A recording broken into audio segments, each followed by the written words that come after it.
क्षेत्रवासी गाव संगमे येथे आत्मोन्नती विश्वशांती अखिल भारतीय स्वानंद सद्गुरू सेवा भजन प्रेमी मंडळ आणि या मंडळाच्या संयोजकांनी त्याप्रमाणे तुम्हा आम्हा सर्वांचे परिचयाची प्रेममूर्ती परिवर्त करायला श्यामबाबा होईल यांची संकल्पना आणि त्या संकल्पनेतून गेली 25 वर्ष आपण या ठिकाणी हा वार्षिक मासिक कार्यक्रम आयोजन करत आहोत. हे 26वे वर्ष आहे आणि कार्यक्रमाच्या बाबतीत संपूर्ण माहिती आपले जगदीश सर यांनी कीर्तनाच्या माध्यमातून तुम्हाला पुढे मांडलेली आहे. फार सुंदर अशी संकल्पना वर्धापन दिन एकूण 12 माणसं माळकरी झाली होती. त्या निमित्ताने हे कार्य चालू आहे. जगदीश सरांनी सांगितलं मागच्या वर्षी आपण रौप्य महोत्सव साजरा केला. ही संकल्पना सुद्धा श्यामबाबांचीच होती आणि नुसती संकल्पनाच नव्हती, पुस्तकाला खरंच त्यांनी उचलला होता मागच्या वर्षी. अगदी जेवणापासून तर सगळ्यापासून असं आहे. आणि हे 26वे वर्ष आहे. आजच्या दिवशी आपला एक साधक अध्याप वाढलेला आहे. जगदीशची मुलगी जगदीश ती आज तिने अनुग्रह घेतलेला आहे. नुसता अनुग्रह नाही तर मला वाटतं 3.5 तास उठून गेले. आता जवळजवळ 1.5 ते 5.5 झालेले आहेत. मला वाटतं 4 तास झाले मालिका करून. तर सगळ्यांना स्वामींच्या भाषेत सांगायचं झालं तर माझ्या आयुष्यात पण आज मला धरायला सापडलं. आतापर्यंत अनेक माणसांना आपण अनुग्रह केलेला आहे, अनेकांना मला घेतल्या, पण 4 तास बसणारा साधक मी आजच पाहिले. 3.5 तासात आदिशक्ती शांतामाई 4 देह चालून गेली. 52 मिनिटांमध्ये स्वामी विवेकानंद 4 देह चालून गेले होते. आणि त्याचप्रमाणे आज आपण जे प्रतीक पाहतो 4 तास झाले ते आता त्या ठिकाणी बसलेले आहेत. म्हणजे थोडक्यात माऊलीच्या भाषेत गोडी अशी गोडी मिळवली गेली. त्या नामाची गोडी आणि तिची गोडी आहे. गोडीशी गोडी मिळवली गेली म्हणून ती गोडी ते नाम तिला सोडत नाही. त्याला नाम तेव्हा आज आपल्या सेवेसाठी घेतलेला अभंग शांतीचे सागर वैकुंठपुरेवशी नाथराय यांचा 4 चरणाचा सुंदर असा अभंग आहे. आणि या अभंगातून नाथराया देवाचं मनोगत व्यक्त करतात. देवाचं मनोगत व्यक्त करतात आणि देवाचं मनोगत म्हणजे देव सांगतात नाथरायांना. अभेद भक्ताचे निज मंदिर, भक्तांचे नाही बरं का, एकाच भक्ताचे. अभेद भक्ताचे निज मंदिर, ते मज निर्गुणाचे घर. मला वाटतं या अभंगातून भगवंत नाथरायांशी बोलतो. नाथरायांचं आणि भगवंताचं संभाषण या ठिकाणी उत्तम साधलेलं आहे आणि नाथांना आलेली अनुभूती या अभंगातून त्यांनी व्यक्त केली. अभेद भक्ताचे निज मंदिर, अभेद भक्ताचे निज मंदिर, ते मज निर्गुणाचे घर. निर्गुणाची घर ठाऊ, निर्गुणाची घर ठावो, बोलणे हेची दिसे व्हावो. इथे डबल आटले आपण खूप बोलणे हेची दिसे व्हावो. सांडूने आकाराचे ज्ञान, तांडुनी आकाराचे ज्ञान निराकारे सुख संपन्न निर्गुणाचे घर ठावो निर्गुणाची घर ठावो बोलणे हेची दिशे वाव सुखे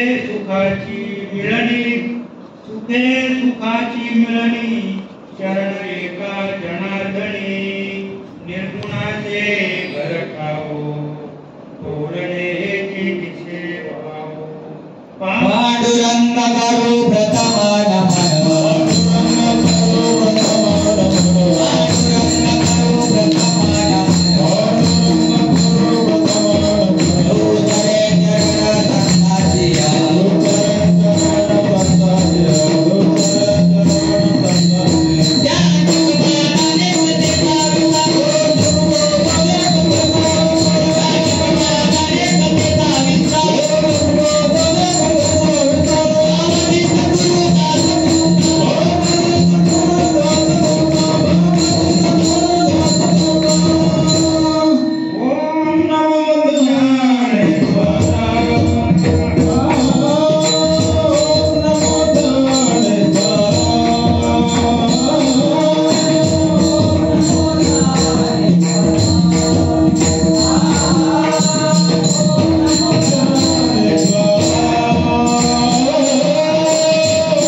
नामदेव महाराज सांगतात आणि आम्ही प्रत्येक कीर्तनात हे कडवं घेतो तरी सुद्धा अद्याप कुणावर समाजात कुठल्याच प्रकारचा परिणाम झाला नाही.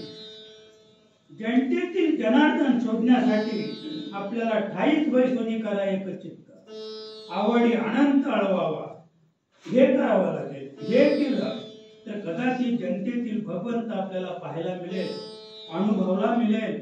कारण मी नेहमी सांगतो गाडगेबाबांचं कडवं तुकोबारायांचा अभंग नेहमीच गाडगेबाबा कीर्तनात घ्यायचे. जनी जनार्दन जनी जनार्दन जनी जनार्दन संत बोलत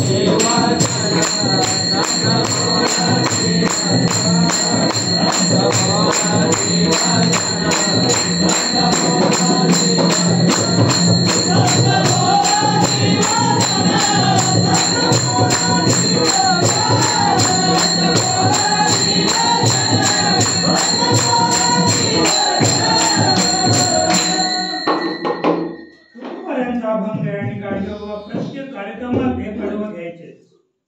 जनी जनार्दन जनी जनार्दन. आणि गाडगेबाबांनी ते समाज प्रबोधनकार होते महाराज.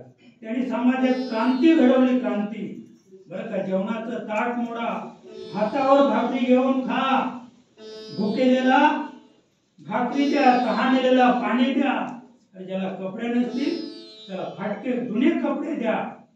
बरं का. अशी समाजात क्रांती ज्यांनी केली ते गाडगेबाबा. बरं का. त्याचे पुढे सांगतात ते वायू वसे सगळा ठाई वायू वसे सगळा ठाई त्याचे विराट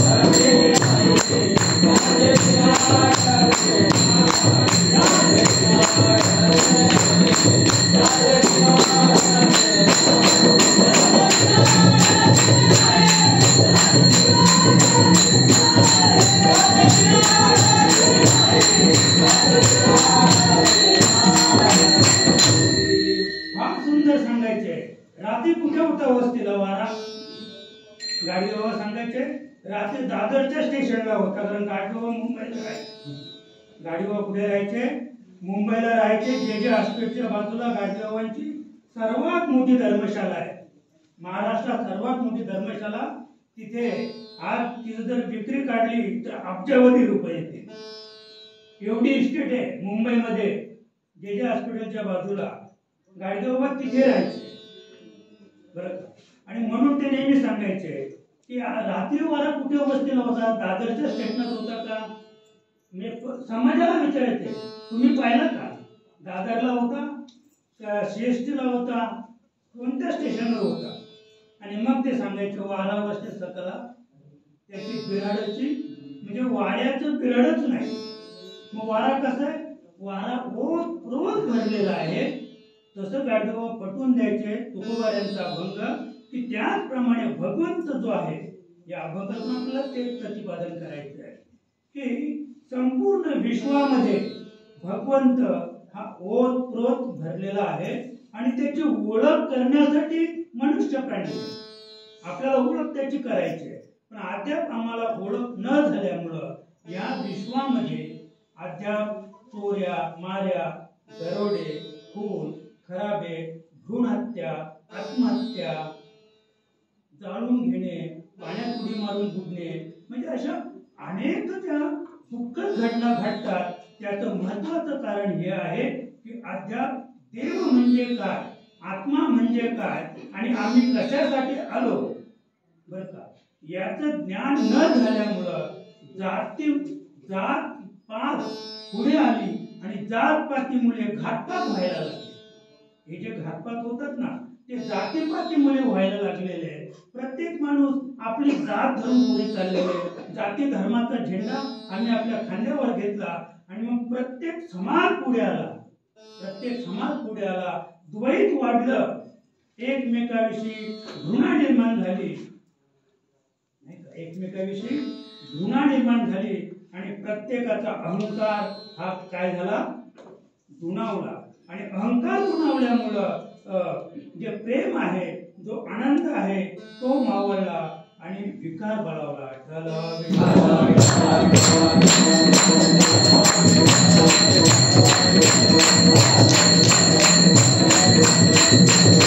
आणि म्हणून जीवनात एकच गोष्ट आपल्याला करायची आहे, आयशियाचा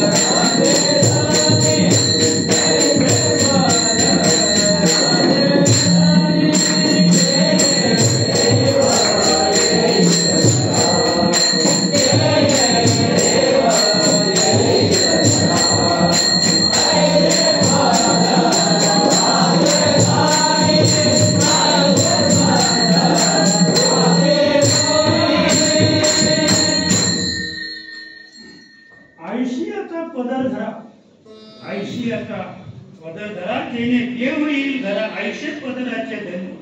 आणि साधू संत ऋषी मुनी, साधू संतांना आपल्याला शरण जायचंय, साधू संतांचा पदर धरायचंय. आपण तो पदर धरायचा टाकला, त्यांच्या पावलावर पावलं की चालायचं सोडून दिलं आणि आयाठाकीच काम करतो याच्या दलता सूरत संभाळणे काफी निकल जाएगा. एक दिवस हा प्राण या ध्यातील आत्मा निघून जाणार आहे, त्याचं भान आम्हाला राहिलं नाही. आणि म्हणून आम्ही ती मायेचं पाखर, मायेची पाजर, मायेची चादर अंगावर घेऊन आम्ही कसे आहोत, सुस्त पडलेला आहोत.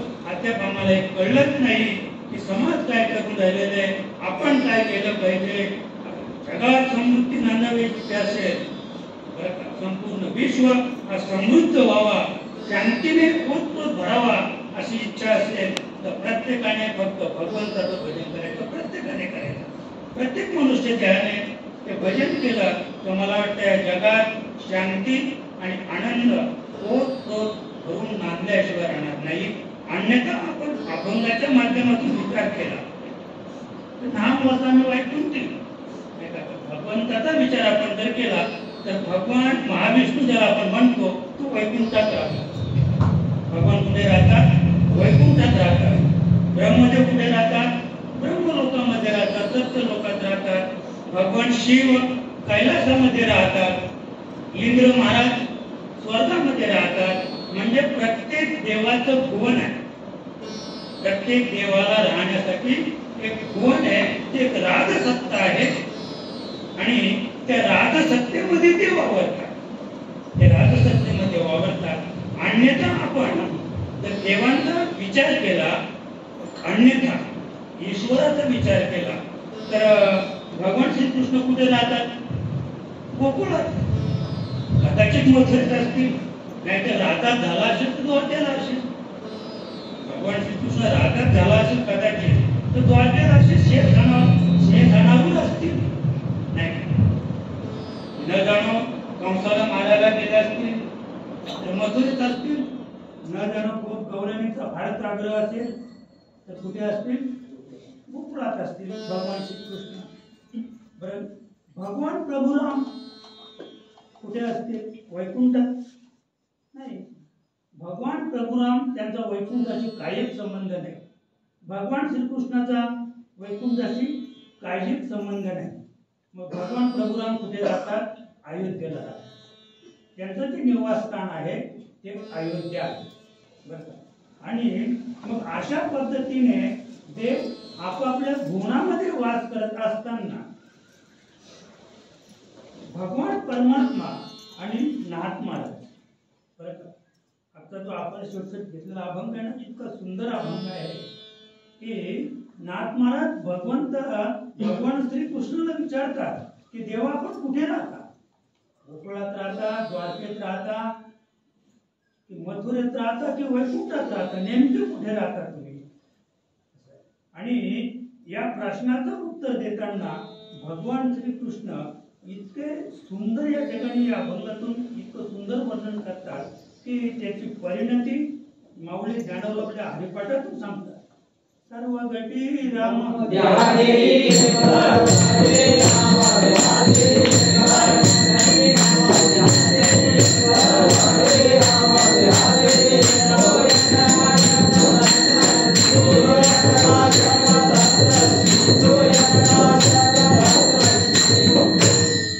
सर्व घटी राम देहादेही एक सूर्यप्रकाशित रश्मी. म्हणजे प्रत्येक घटामध्ये राम आहे. आता ते घट म्हटला तर नुसतं मनुष्य प्राणी म्हणून नाही, तर ती किडी असेल, मुंगी असेल, दगड असेल, बेळ असेल, वृक्ष असेल, पशु असतील, पक्षी असतील, अन्य इतर जीव असतील, आमिबा सारखा सूक्ष्म प्राणी असेल, नाही का, त्याला काय म्हणतात घट. आणि प्रत्येक घटात राम आहे. प्रत्येक घटात राम आहे. आणि म्हणून एक प्रश्नचिन्ह आहे, राधा श्रेष्ठ की कृष्ण श्रेष्ठ असे. तर त्याचं उत्तर आहे राधा श्रेष्ठ. म्हणजे राधानाम भक्ती, राधानाम भक्ती. आणि बाकी हे सगळे जे घट आहे तर प्रत्येक घटात कृष्ण आहे. प्रत्येक घटात कृष्ण आहे. जो घट भक्ती करतो, जो घट भक्ती करतो तो घट श्रेष्ठ आहे. तो घट श्रेष्ठ आहे. मग भगवान श्रीकृष्ण हा राधेबरोबर क्रीडा करायचा, आणि मग राधेबरोबर क्रीडा केल्यामुळं स्वतःचं नाव मागे पडलं. काय झालं?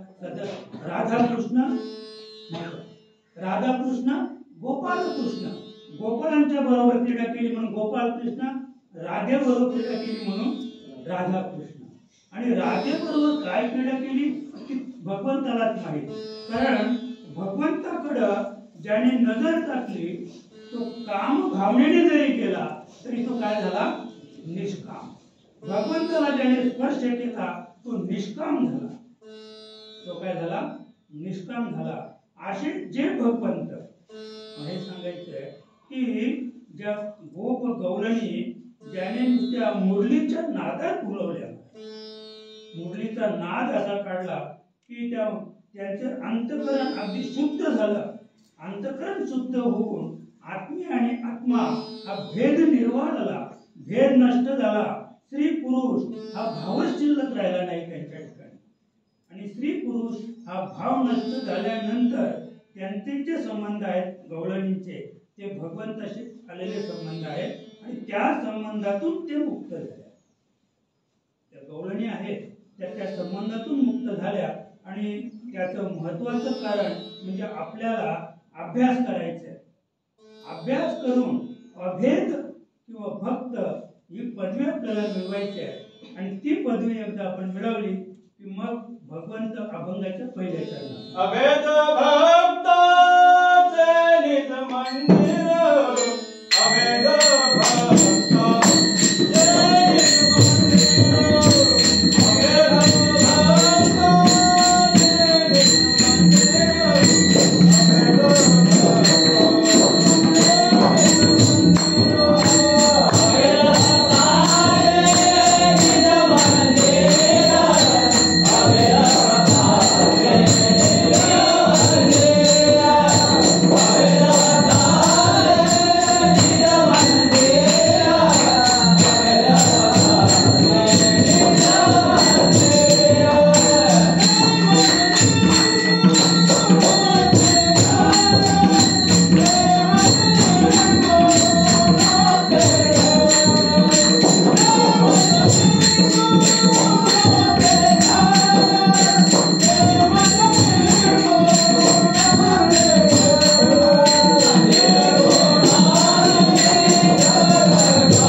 अभेद भक्ताचे निज मंदिर. अभेद म्हणजे तिथे भेदच नाही. बरं, स्त्री पुरुष हा भेद नाही, छोटा मोठा हा भेद नाही, गरिबी श्रीमंती हा भाव नाही, काळा गोरा काही नाही. छोटा म्हणजे ठेंगणा आणि उंच हाही भाव ज्याच्या ठिकाणी शिल्लक राहिला नाही त्याला अभेद असे म्हणतात. अभेद त्याचे पुढे जाऊन सांगतो. अभेद याचा अर्थ असा आहे की काही कृष्णाची भक्ती करतात, काही रामाची करतात, काही शैव आहेत भगवान शंकराची भक्ती करतात, कोणी दत्ताची भक्ती करतात, तर कोणी वैभव लक्ष्मीची भक्ती करतात, तर कोणी शुक्रवारी संतोषी मातेची भक्ती करतात. म्हणजे हा काय आहे? भेद आहे. भक्तीमध्ये सुद्धा हा भेद आहे. पण भक्त त्याला म्हणतात की जो विभक्त नाही. भक्त त्याला म्हणतात की जो विभक्त नाही. आणि असा जो भक्त आहे अभेद, असं अभेद भक्त आहे. अभेद भक्ताचे निज मंदिर या ठिकाणी आत्माला सांगतात की असा जो अभेद भक्त आहे. आता ही सगळी मंदिरच आहे, ही सुद्धा मंदिर आहे पण निज नाही. बरं, म्हणजे ही मंदिर आहे, या मंदिरामध्ये देव आहे, या मंदिरात देव आहे. देव आहे म्हणून हे मंदिर फिरतात. ही जड मंदिर नाही, ही जड आहे. पण देव असल्यामुळं त्यांना काय झाले? चैतन्यशीलता निर्माण झाली. आणि म्हणून ते बोलतात, हसतात, खेळतात, आवाज घेतात, जग पाहतात. फार आनंदी आनंद आहे. कशामुळं? तर या मंदिरामध्ये देव आहे. बरं, या मंदिरात देव आहे. निज मंदिर या ठिकाणी नाथांनी आणखी एक निज शब्द वापरलेला आहे आणि त्याच्यामुळं एक याच घराला विशेष महत्व आलेलं आहे. याच घराला विशेष महत्व आलेलं आहे. आता जेवढी घरं आहेत जगामध्ये, जेवढी घरं आहेत ना, बिल्डिंग नाही सांगत बरं का, जीवजंतू जेवढी घरं आहेत त्या सगळ्या घरांमध्ये हे सगळे बंगले, बंगला खूप बनाया बे अंदर नारायण सोया. सगळेच बंगले नाहीत जगामध्ये, सगळेच बंगले नाहीत जगामध्ये. जीवजंतू भरपूर आहेत, वृक्ष आहेत, दगड आहेत, पण ते बंगले होतील का? हे सगळे बसलेले बंगले, जे फिरतात ते बंगले, जे काम करतात ते बंगले, ज्याच्यात बुद्धी आहे, ज्याच्यात मन आहे, म्हणजे 10 इंद्रिय आणि 11वां मन ज्या शरीरामध्ये साबूत आहे तो बंगला आहे. बंगला खूप बडा आहे, अंदर नारायण सोया.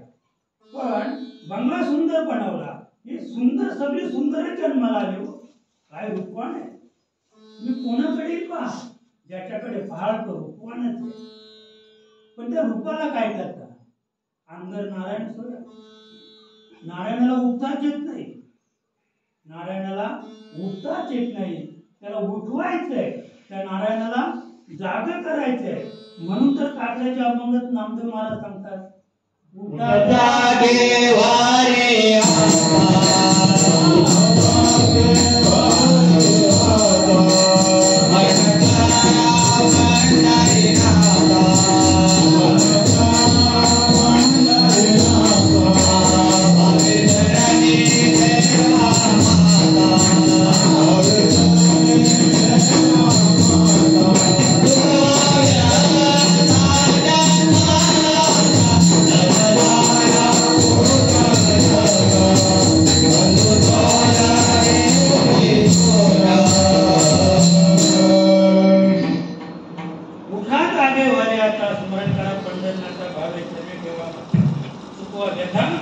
जन्माच्या थोडक्यात की आपल्या या बंगल्यामध्ये, या मंदिरामध्ये जो भगवंत आहे तो कसा आहे? शयन करून राहिलेला आहे, झोपलेला आहे. आणि त्याला आपल्याला उठवायचं आहे. आणि त्याला उठवल्यानंतर भगवंत जेव्हा जागा होईल त्या व्यक्तीची या ध्याची स्थिती आहे ती फार वेगळी आहे. बरं का? जे गुरुचे दास, बरं का, जे गुरुचे दास जे आहेत, जे गुरुची सेवा करून राहिलेले आहेत, तेच फक्त बरं का ब्रह्मज्ञान सरी तया लाभे. ब्रह्मज्ञान सरी तया लाभे. नाथ महाराजांचा अभंग आहे की जे सद्गुरूची भक्ती करतात त्यांनाच फक्त ब्रह्मज्ञान प्राप्त होईल. आणि ब्रह्मज्ञान म्हणजेच अभेद भक्ती. ब्रह्मज्ञान म्हणजेच काय? अभेद भक्ती. आणि एरवी नाथांचं प्रमाण आहे की दैवी प्रकृतीचे घरी, नाथ महाराज सांगतात, दैवी प्रकृतीचे घरी, ही प्रकृती ही अष्टधा प्रकृती आहे. म्हणजे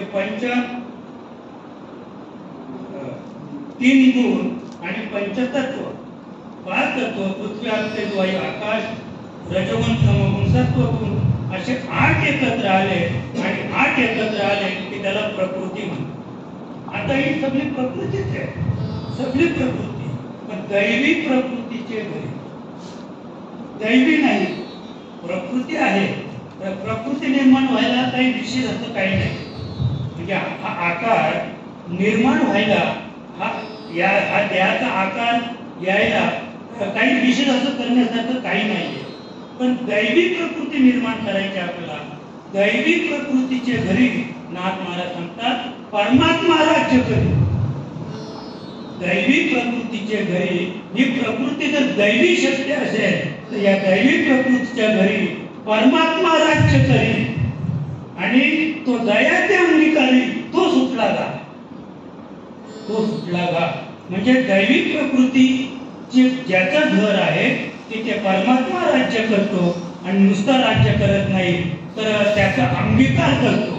आणि इकडे तर भगवंत गोकुळात काय सांगतो त्या पत्नीला की मी एक तर कोणाला धरत नाही आणि धरलं तर सोडित नाही. आणि इथे काय सांगतात? अंगीकारी तो सुटला का? म्हणजे मी ज्याला धरतो ना, काय सांगतात भगवंत नाथ महाराजांच्या भाषेत की मी ज्याचा अंगीकार करतो, मी ज्याला माझा म्हणतो तो सुटला. भगवंत ज्याला माझा म्हणेल ना तो सुटला. मग माझा कोण आहे? माझा भक्त आहे. आणि तो भक्त कसा आहे तर अभेद आहे. आणि अभेद भक्त एकदा आपण त्या स्थितीपर्यंत आपण पोहोचलो तर एक सुंदर उदाहरण आहे. देव जे करतो ते बऱ्यासाठीच करतो. म्हणजे थोडक्यात सांगायचं, एका मिनिटात राधा शिकायला गेला आणि राधा शिकायला गेल्यामुळं दौडता दौडता तो घोड्यावरून खाली पडला आणि खाली पडल्यामुळे त्याची आंगळी तुटली. राजाची एक आंगळी तुटली. राजा पुन्हा दरबारामध्ये आला आणि प्रधानजींना म्हणाला, खरं म्हणे हे कसं का अघटित घडलं? माझी आंगळी तुटली म्हणजे आता मी काय झालो? अपंग झालो मी.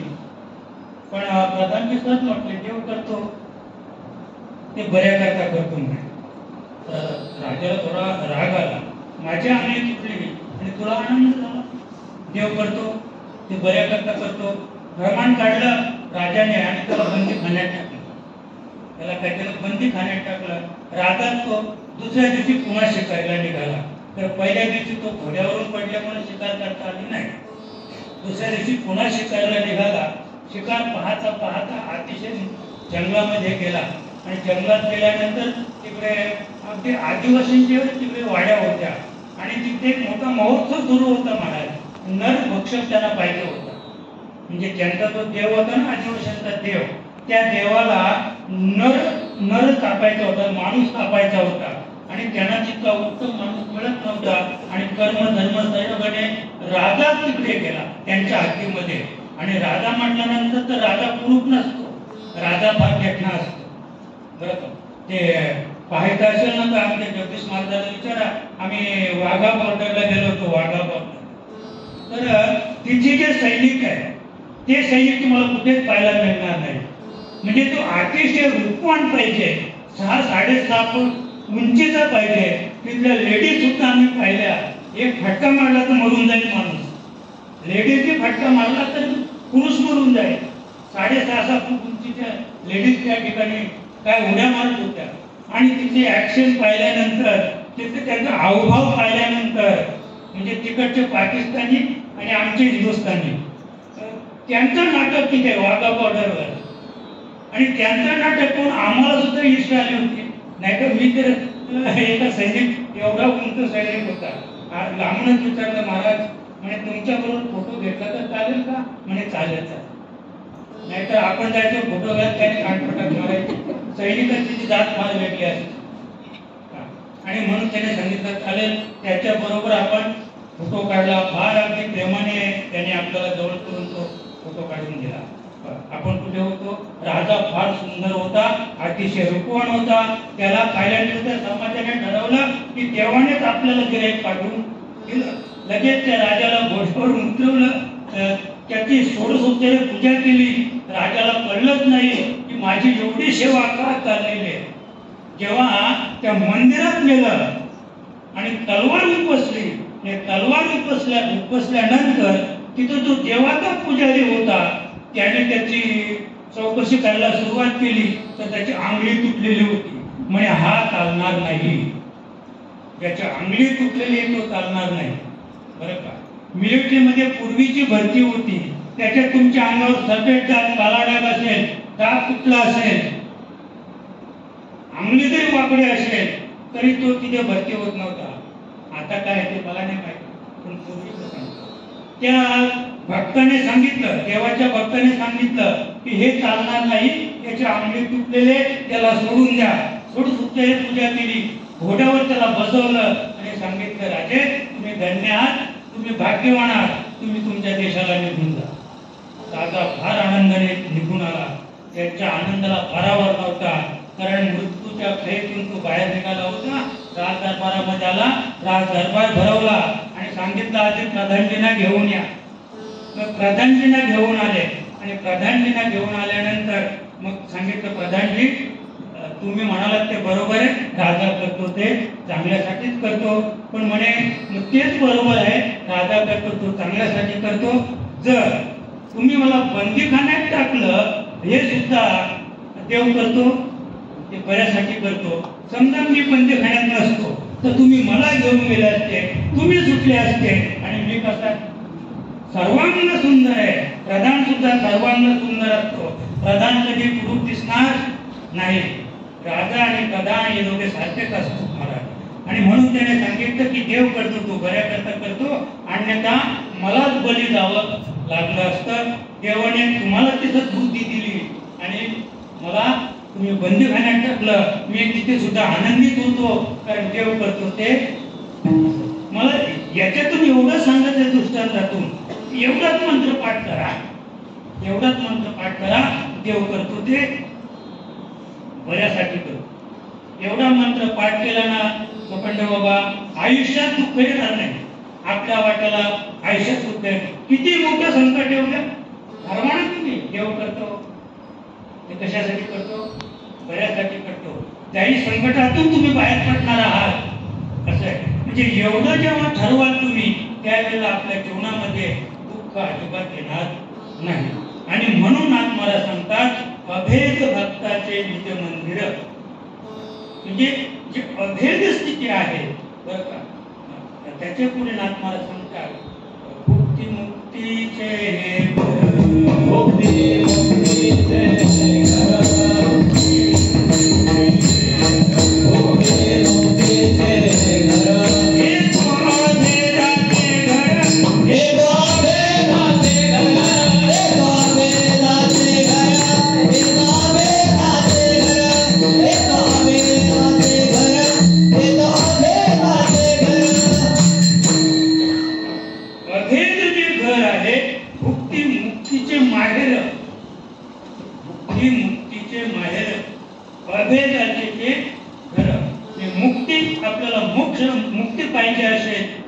अभेद स्थितीला प्राप्त झालं पाहिजे.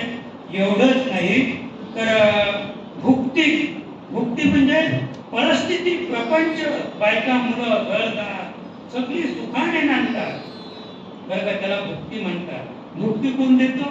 भुक्ती भगवंत देतो, मुक्ती भगवंत देतो. पण कुणाला हेतू अभेदाचे जे अभेद स्थिती ज्याला निर्माण झाली त्याला भुक्ती मिळते आणि मुक्ती सुद्धा मिळते. आणि अभेद स्थिती ज्या भक्ताची आहे बरं का, स्त्रिया, पुत्र, धन बरं का, तिथे नाही मन, नाथ महाराज सांगतात. जो अभेद स्थितीला जो साधक प्राप्त झाला तो भक्त अभेद स्थितीला प्राप्त झालेला आहे. स्त्रिया पुत्र धन तेथे नाही मन, इष्ट मित्र कारण नाही तेथे. आलं लक्षात? म्हणजे स्त्रीविषयी आसक्ती नाही, पुत्राविषयी आसक्ती नाही, धनाविषयी आसक्ती नाही, त्याच्यावर त्याचं कोणत्या प्रकारचं मन नाही, आणि इष्ट मित्र कारण नाही तेथे, आणि इष्ट मित्र सुद्धा त्याचे कोणी नाही. त्याचे पुढे सांगतात भक्तायसे जाणा माझे देही उदास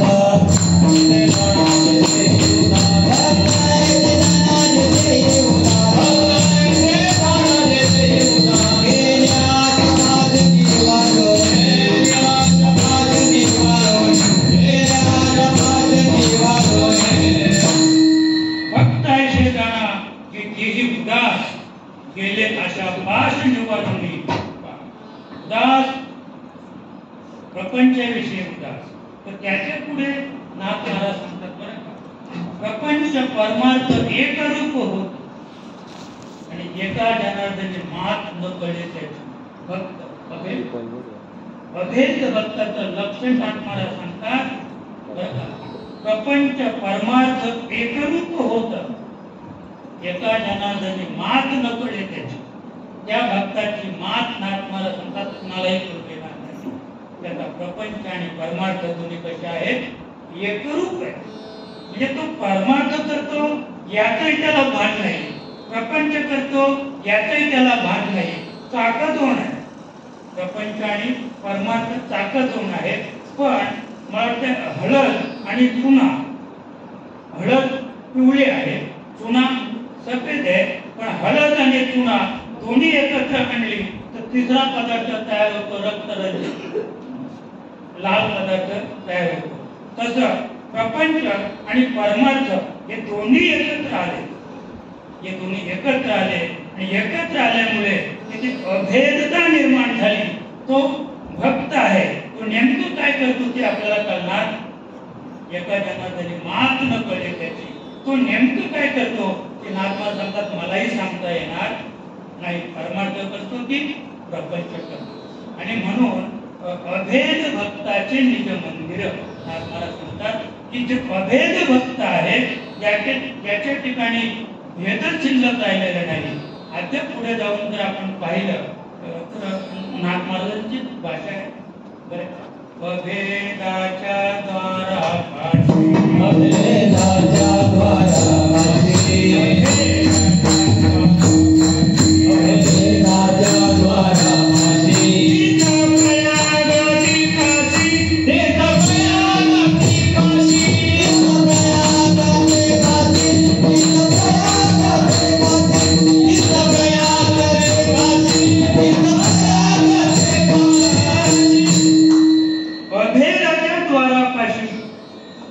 अभेद स्थितीला जे प्राप्त झाले तीर्थ प्रयागादी काशी, तीर्थ तिथे आहे. कुठे जो अभेद भक्त आहे तिथे तीर्थ, तीर्थे ठायावून उठती. त्याने आपलं स्थान सोडलं, आपलं स्थान त्याने सोडलं आणि ते कुठे आले, जे अभेद भक्त आहेत त्यांच्याकडे नांदायला तीर्थ आलेले महाराज. तीर्थ प्रयागादी काशी, प्रयाग नावाचं जे तीर्थ आहे, गंगा यमुना आणि सरस्वती ते तिन्ही एकत्र आलेले आहेत आणि तिन्ही एकत्र आल्यानंतर त्याला प्रयाग शब्द वापरलेला आहे. आणि प्रयाग तीर्थाला आपण जर आंघोळ केली तर त्याला जन्म मरण नाही. तिथे त्या प्रयाग तीर्थावर जेवढी आंघोळ करतात आणि आजूबाजूला जेवढी गावं आहेत त्यांचा सगळ्यांचा काय झालेलं आहे, त्या तीर्थावर नुसतं वारा जरी असा गेला ना, त्या पाण्यावरचा वारा जरी पुढे गेला त्या वाऱ्याच्या ह्याच्यात जे सापडली त्यांचं पण उत्तर आहे तिथे. आणि काशीचं तर विचारातच नाही. मरायचं असेल तर काशीला जाऊन मरायचं की तुम्हाला शिवलोक प्राप्त झाले जाणार नाही. पण कबीर महाराजांनी नेमकं उलट केलं. कबीर महाराज उलटेच होते. आमची सावली पडते त्यांची सावली पडत नव्हती कबीर महाराजांची. लोक रात्री कंदील घेऊन फिरतात, कबीर महाराज दिवसा कंदील घेऊन फिरायचे, रात्री निघून लोक. रात्री झाली की कंदील घेऊन जायचं, रात्री कशा लोक संपवायचा, रात्रीचे दिवसा 12 वाजता कंदील लावायचे, गावात जायचं, हातामध्ये कंदील घेऊन चालले. प्रकाश पाहिजे ना बरोबर दुपारी 12 वाजता, कशाला का पण ते कबीरांच्या बाबतीत मागे मी म्हणून तुम्हाला जो कबीरांचा एक मागे उदाहरण दिलं ते तेवढ्यासाठी दिलं की सध्या कलीचा प्रभाव आहे. देवांनी आपले स्थान सोडून ते स्वस्थानी गेलेले आहेत. हे कलियुग आहे आणि कलियुगामध्ये देवांचं काही चालत नाही आणि आपलं सुद्धा काही चालणार नाही. कलियुगावर मात फक्त राजा परीक्षितीने केली, फक्त परीक्षितीने केली, तरी सुद्धा सर्पदंशाने त्यांना काय झालं, मृत्यूचं आमंत्रण आलं. आणि म्हणून कलियुगामध्ये कली डोकावून राहिलेलं आहे. प्रत्येकाने सावध व्हायचंय बरं का. आपण जर सावध झालो नाही तर कली कधी आपल्यावर मात करेल, कली कोणाच्या मुखातून काय बोलून घेईल आणि कुणाच्या कानामध्ये कोणता रस होतील कली ते आपल्याला सांगता येणार नाही. आणि म्हणून त्याचा विचार आपल्या ठिकाणी ठसवायचा असेल तर अभेद भक्ताचे निज मंदिर. अभेद म्हणजे भेद रहित जे ज्ञान आहे, त्या भेद रहित जे ज्ञान तिथे भगवंत निज म्हणजे स्वतःचं मंदिर. बरं का. आता हे मंदिर आहे, प्रत्येकाच्या ठिकाणी ते मंदिर आहे, पण निज मंदिर म्हणजे भगवंताने स्वतःसाठी केलेलं मंदिर. आता आमची घरं आहेत, आमचं घर आहे, पण ते कोणाचं घर आहे? आपलं घर आहे, पण त्या घरामध्ये आम्ही देवासाठी पण एक मंदिर बांधलेलं आहे. मग ते आपलं आहे का? देवघर आहे. तेव्हा एखादा म्हणजे तो मालक असतो, कोणी पावले रावले आले तर तो सगळं घर दाखवतो. हे हा बेड आहे, तो किचन आहे, तो हॉल आहे, आणि फिरवता फिरवता तिकडे घेऊन जातो आणि सांगतो हे देवघर आहे. म्हणजे किचन त्याचं आहे, हॉल त्याचा आहे, आणि त्याच्याकडनं मी बेडरूम त्याचा आहे. त्याच्या पुढे आता लोक गेली डायनिंग रूम, 20 फूट समोर 20 खुर्च्या लावल्या माणसं ती. घरात माणसं किती? माणसं ती. आणि डायनिंगला किती खुर्च्या लावल्या? 20 खुर्च्या लावल्या. इतकं मोठं डायनिंग टेबल. हा म्हणजे डायनिंग टेबल. म्हणजे हे सगळं कोणाचं आहे? हे सगळं माझं आहे आणि हे सगळं माझ्यासाठी आहे. पण देवघर कोणासाठी? देवघर देवासाठी. आणि म्हणून नाथ महाराज सांगतात अभेद भक्ताचे निज मंदिर.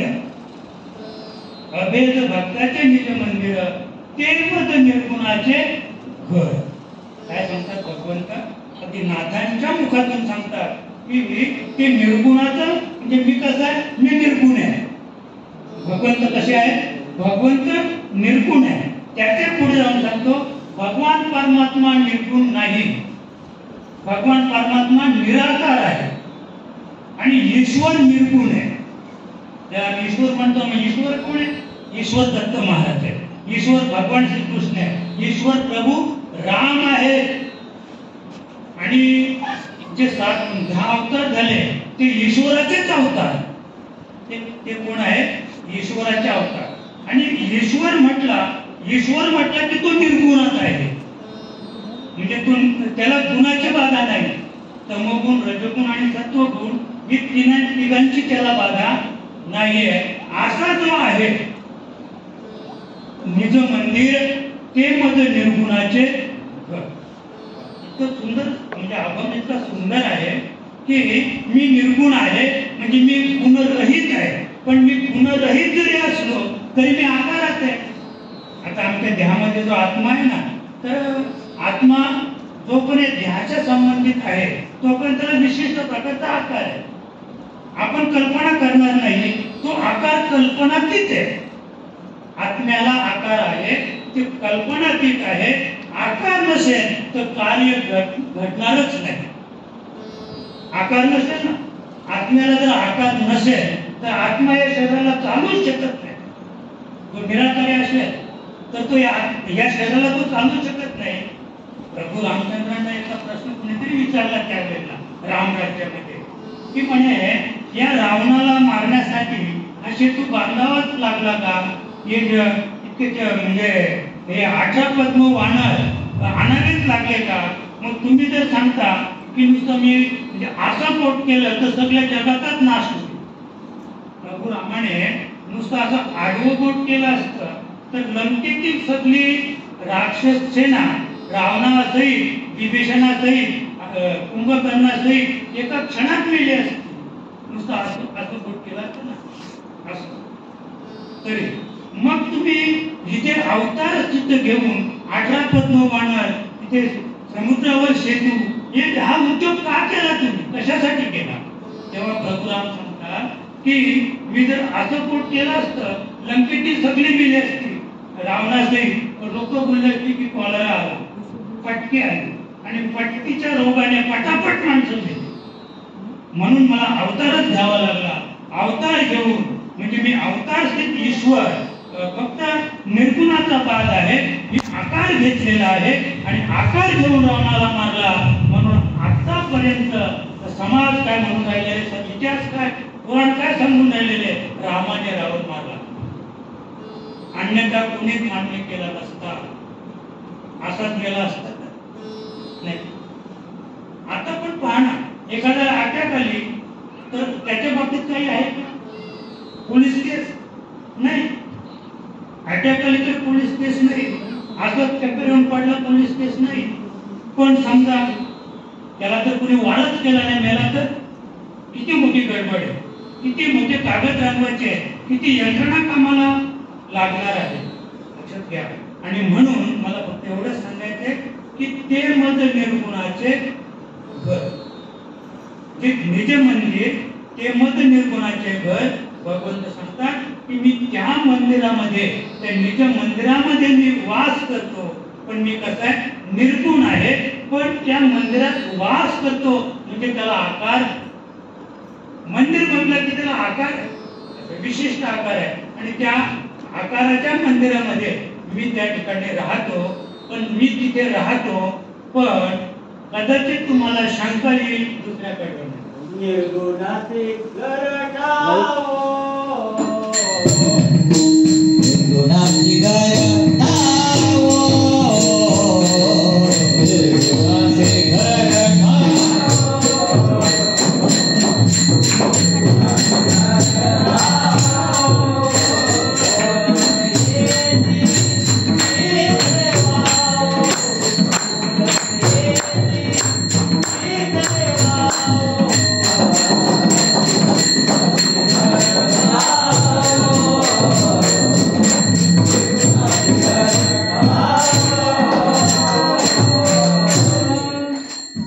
निर्गुणाची घर ठावो, बोलणे हेची दिशे वावो. हे दिशे वावयाच्या दोन अर्थ आहेत. निर्गुणाची घर ठावो, निर्गुण शक्ती आहे त्याला घरच नाही, निर्गुण शक्ती आहे त्याला घर नाहीये. पण पहिल्या कडव्यात नाथ महाराज सांगतात की जे निज मंदिर आहे तर ते मद निर्गुणाचे, भगवत सांगतात की ते माझं घर आहे, मी तिथे राहतो. आणि आपणही सांगतो की या प्रत्येक घरामध्ये तो वास करून आहे, या प्रत्येक घरात तो वास करून आहे, पण त्यालाच कळत नाही मी कोणत्या घरात आहे, त्यालाच कळत नाही की मी कोणत्या घरात आहे. म्हणजे निर्गुणाची घर ठावो, मी कोणत्या घरात आहे याची जाण त्याला नाही. याची जाण तेव्हा होईल की जेव्हा आम्ही अभेद शक्ती जेव्हा प्राप्त होईल, अभेद, बरं का, आणि अभेद शक्ती, अभेद भक्त या पदापर्यंत पोहोचेल त्यावेळेला निर्गुणाची घर ठावो, बोलणे हेची दिशे वावो. म्हणजे इथे दोन अर्थ आहेत की एखादा सहज बोलेल की निर्गुणाचं हे घर आहे का, हे तर मला नाही पटत, हे खोटं आहे सगळं, वाव म्हणजे खोटं, मिथ्या. पण भगवंत सांगतात नाही, मी आहेच त्या घरामध्ये आणि भगवंत हा त्या घरामध्ये आहे. फक्त ज्या घरात भगवंत आहे त्याला त्याचं ज्ञान नाही. आता आमच्या घरात सुद्धा तो मानतो, पण त्याला त्याचं ज्ञान नाही. आणि ते ज्ञान प्राप्त करून घेण्यासाठी आपल्याला काय करायचंय, सद्गुरु वाचोनी सापडेना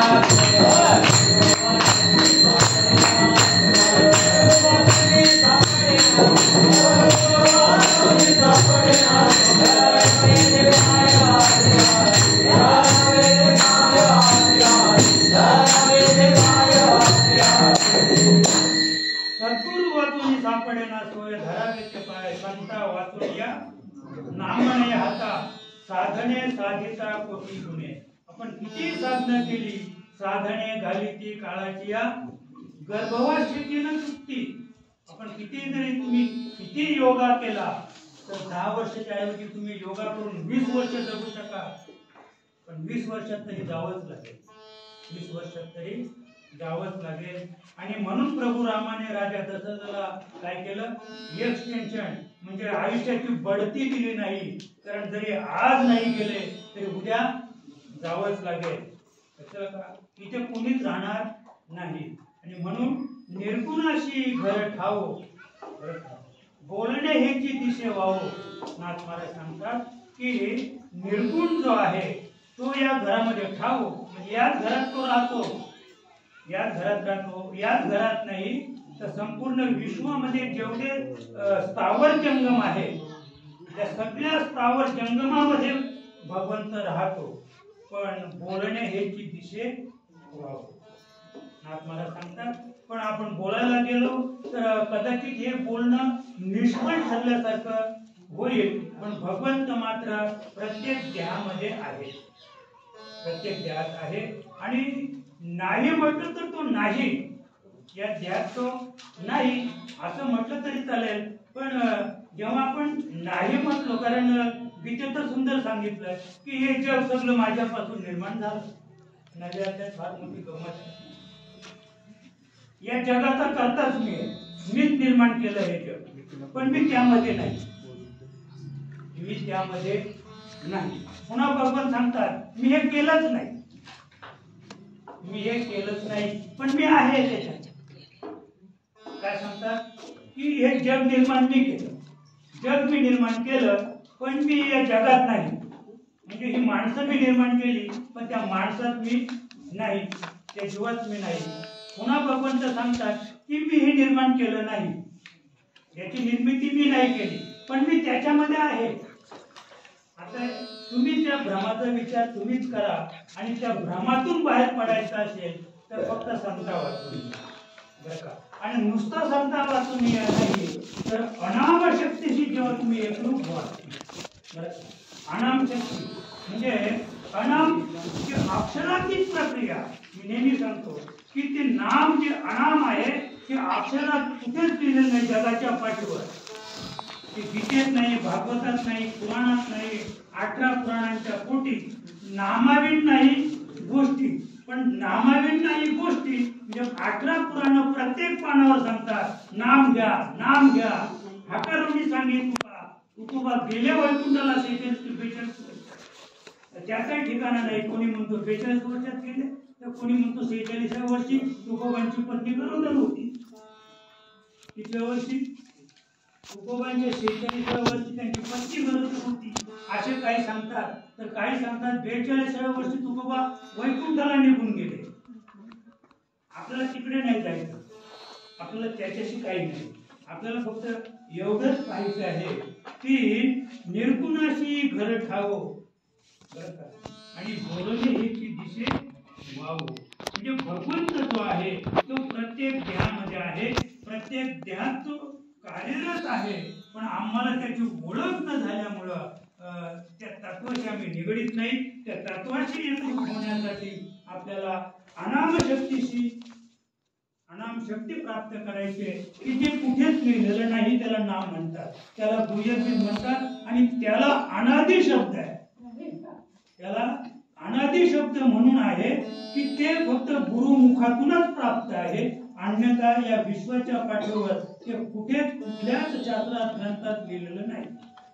आणि आम्ही तर खूप सांगतो की आम्हाला दाखवा तुम्ही की अमुक ग्रंथामध्ये आहे, आम्ही तुमची पाठ करतो. कुठेच लिहिलेलं नाही. आणि म्हणून नेती 4 वेदांनी का वरात केले? नेती तुम्ही विचारत असाल की आम्हाला नाम सांगा किंवा नाम दाखवा, तर त्यांनी वरात केले. नाम सांगण्यासारखी गोष्ट नाही, नाम दाखवण्यासारखी गोष्ट नाही, नाम विश्वामध्ये नाही. असे म्हणजे अनाम शक्ती विश्व चालवते. अनाम शक्ती संपूर्ण विश्वाची चालक शक्ती आहे. फक्त अनाम देव चालवित नाही, परमात्मा चालवित नाही, परमात्म्याला चालवते ती अनाम शक्ती आहे. परमात्म्याला चालवणारी शक्ती ही अनाम शक्ती आहे. अनाम शक्तीच्या बाबतीत ज्याच्या 1000 जीवा होत्या त्याच्या 2000 झाल्या. शेषाच्या किती जीवा झाल्या? 2000 झाल्या. तरी अनाम शक्तीच्या बाबतीत ते काही एक भ्र शब्द बोलू शकले नाही. आणि म्हणून मौनम ही परम सुखदम. नामाविषयी बोलायचं असेल तर फक्त मौन धरा. बरं, मौनम ही परम सुखदम. तुम्हाला सुख प्राप्त होईल. मौनावर राहा. मौनावर राहा म्हणजे नेमके काय करा? अनाम शक्तीशी रत व्हा. अनाम शक्तीशी एकरूप व्हा की जी शक्ती तुम्हाला विश्व चालवते. आणि विश्व सुद्धा ती कशी चालवते तर गुप्त राहून. जसं तर आपल्याला सूर्याचा प्रकाश आम्ही पाहतो, पण सूर्याला आत्मा आहे. सूर्याला सुद्धा आत्मा आहे. आणि आत्म्याला चालवणारी जी शक्ती आहे ती अनाम आहे. सूर्याला आत्मा आहे म्हणून सूर्य कार्यरत आहे. सूर्य का कार्य करतो? आत्मा आहे म्हणून. आत्मा चालवतो त्याला, तो स्वतः चालत नाही. पण आत्म्याला चेतना निर्माण करणारी जी शक्ती आहे ती अनाम आहे. ती शक्ती कशी आहे ती तुम्हालाही सांगता येणार नाही, मलाही सांगता येणार नाही. आणि अद्याप कोणी जन्माला सुद्धा आला नाही की सूर्याचा जो आत्मा आहे त्याला चालवणारी अनाम शक्ती कशी आहे. आणि तीच अनाम शक्ती तुमच्या आमच्या ठिकाणी कार्यरत आहे. निर्गुणाशी घर ठावो. आणि बोलणे हे जी दिशे व्हावं. नाथ महाराज सांगतात की हे जे बोलणं आहे तेच आम्हाला कसं दिसतं? वाव मिथ्या वाटतंय. आणि अशी जी अनाम शक्ती आहे त्या अनाम शक्तीच्या बाबतीत नाथ महाराज तिसऱ्या चरणात सांडोळिया उतराचे ज्ञान, सांडोळिया आकाराचे ज्ञान, सांडोळिया उतराचे ज्ञान,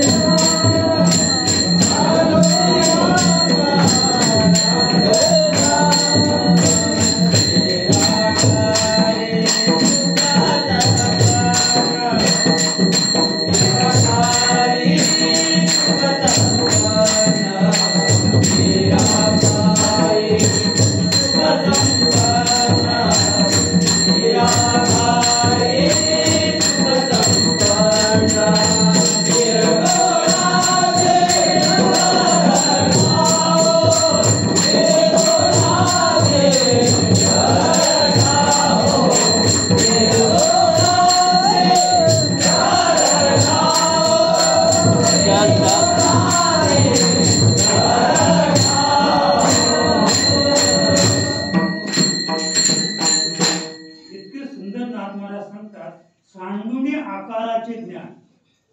सुख पाहिजे ना तुम्हाला? दुःख नकोय ना तुम्हाला? तुमच्या जीवनात तुम्हाला दुःख नकोच असेल तर फक्त एवढंच करायचं, सांडुनी आकाराचे ज्ञान. आम्ही रडतो, आम्हाला दुःख का झालंय? आकारामुळं. आमची पत्नी केली, आम्ही कुणाला रडतो? ते आकार आठवून आठवून रडतो. तिची साडी कशी होती, तिची वेणी कशी होती, तिचा चेहरा कसा होता, हे काय आहे? हा आकार आहे. आकाराला आठवून आठवून रडतात. जोपर्यंत आकार आहे तोपर्यंत विकार आहे. आणि अशी त्याची भूमिका आहे चुंबकाची. त्याचप्रमाणे थोडक्यात सांगायचं की सुख सुखाची मिळवणी. नाथ महाराज सांगतात की सुखच सुखाला मिळू शकते. दुःख वजा होऊन सुख प्राप्त होणार नाही किंवा सुख वजा होऊन दुःख प्राप्त होणार नाही. सुखही अभेद आहे, दुःखही अभेद आहे. विकारामध्ये दुःख आहे, निराकारात सुख आहे. आणि म्हणून नाथ महाराज सांगतात सुखे सुखाची मिळवणी आणि शरण एका जनार्दनी.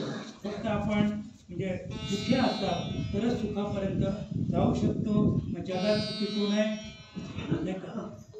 फक्त एक पांडुरंगच सुखी आहे, दुसरं कोणीच नाही. आपण पांडुरंगाला शरण गेलो, संतांना शरण गेलो तर निश्चित ते संत आपल्याला काय करतील? देवाप्रत करून देतील आणि सुखे सुखाची मिळवणी शरण एका जनार्दनी. ज्ञानेश्वर माऊली.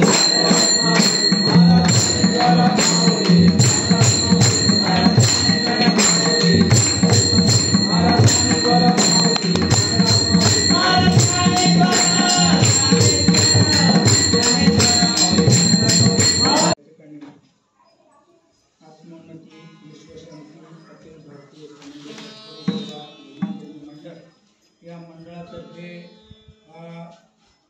26वा वर्धापन दिन आपण या ठिकाणी साजरा केला. आनंदाची गोष्ट जगदीश सरांनी कीर्तनात सांगितलं की त्यांची मुलगी केतकी जगदीश तुपे त्या आज या ठिकाणी अनुग्रहित झाल्या आणि कमीत कमी 5 तास त्या नामस्मरणामध्ये होत्या. आणि अशीच जर प्रगती वाढत गेली तर मला वाटतंय भगवंताच्या जवळ जायला काही वेळ लागणार नाही. त्याचप्रमाणे व्यक्तीने सुंदर सांगितलं की संघटित व्हा, शिका, संघटित व्हा, संघर्ष करा, नाही का? आणि आपल्याला म्हणजे हे जे तत्व आहे बाबासाहेब आंबेडकरांचं ते आपण आपल्याकडून उतरवलं. आपण शिकलो पाहिजे, सुशिक्षित झालो पाहिजे, संघटित झालो पाहिजे आणि संघर्ष पाहिजे. यारे यारे आवडीचं करू देवाशी भांडण. आपल्याला भांडायचं आहे, समाजाशी भांडायचं नाही, माणसाशी भांडायचं नाही, कोणत्याही जीवाशी भांडायचं नाही.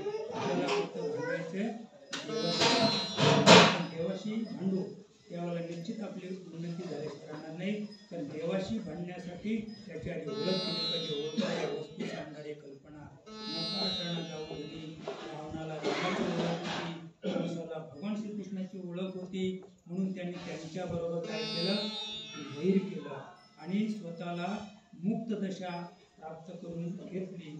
आणि म्हणून आज आपला 26वा वर्धापन दिन या ठिकाणी साजरा करण्यात आला. आपल्याला आपली जी संघटना आहे ती व्यवस्थित टिकवायची आहे.